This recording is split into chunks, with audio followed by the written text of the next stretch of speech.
Ukraine has said it has broken through in Verbove in the southern Zaporizhzhia region, capping off a period of morale-boosting gains by Kyiv in the fourth month of its counteroffensive on the battlefield and by the sea.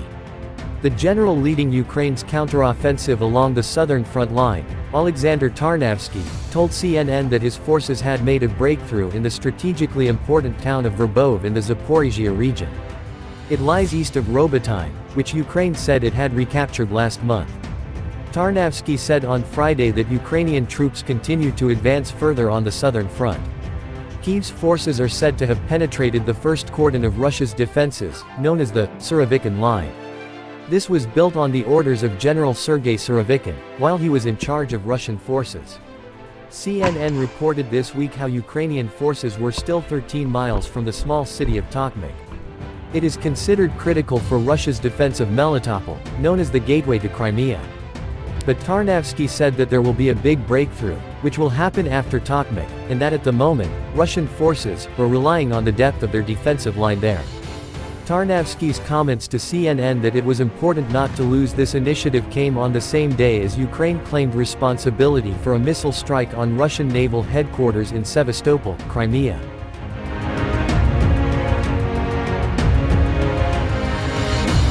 Kirill Budanov, head of Ukraine's military intelligence, said that Russian generals were among the casualties of the strike, which killed at least 9 and injured 16. Newsweek has yet to verify the exact numbers of dead and wounded. Kremlin propagandists voiced alarm at the ability of Russia's air defenses. Over recent weeks, Ukraine has focused on the peninsula illegally annexed by Russia in 2014. Crimea is a strategically vital logistics hub due to its location on the Black Sea, and strikes there have grabbed the headlines. Ukraine said that, on September 13, it had struck Russian naval targets and port infrastructure in Sevastopol. A large vessel and a submarine were so badly damaged as to be likely beyond repair. Russia's defense ministry said Kyiv had attacked a Black Sea shipyard with 10 cruise missiles and 3 uncrewed speedboats. Ukraine's focus on targeting Crimea occurred after Russia allowed the Black Sea Grain Initiative to lapse in July, which, until then, had allowed the safe passage of Ukrainian agricultural products. But Ukraine also appeared to show its resilience and ability to reopen shipping lanes when 2 cargo vessels left the Ukrainian Black Sea port of Chornomorsk this week. The second of the ships, the Aroyet, had loaded almost 20,000 tons of wheat bound for Africa and Asia, Reuters reported.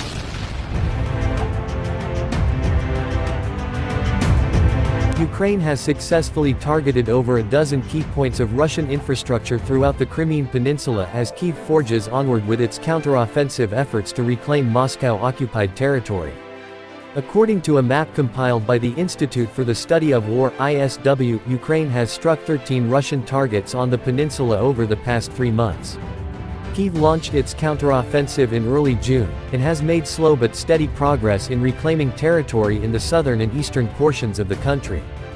One of its biggest targets, however, has been homing in on Crimea, a strategic base for Russia's military operations since it launched its full-scale invasion of Ukraine in February 2022.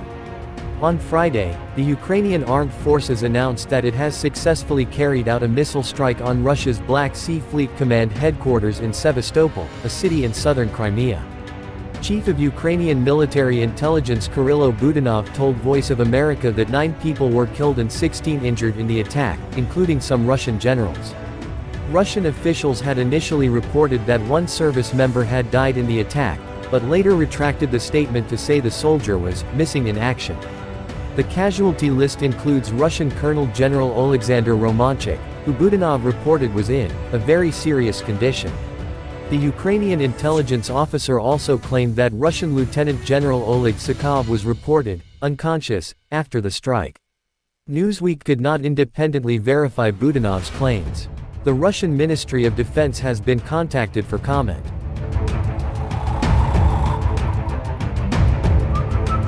The attack on the Black Sea Fleet headquarters arrived a day after Ukraine carried out a large-scale drone attack across Crimea.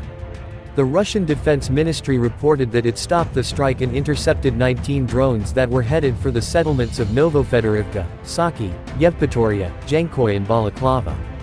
Footage shared to Russian social media channels showed explosions and the sound of drones striking some of the settlements. Ukraine has also carried out successful strikes against Russia's Navy fleet stationed in Sevastopol, the strategic Kerch bridge that connects Crimea to the rest of Russia, and damaged Moscow's air defense system stationed in the peninsula. Ukrainian President Volodymyr Zelensky has previously vowed that the war in Ukraine cannot end until all land is returned to Kyiv's control, including Crimea, which was annexed by Russia in 2014. Andriy Zagorodnyk, Ukraine's former defense minister, previously told Newsweek that Ukraine's strategy in Crimea was to demilitarize the Kremlin's Black Sea Fleet. Russia's goal is basically to suffocate us economically, Zagorodnyk said, who now serves as an advisor to Ukraine's defense ministry. The only way to get out of this situation is to destroy the Black Sea Fleet, to destroy their capability to pursue the occupation of the Black Sea and restore freedom of navigation.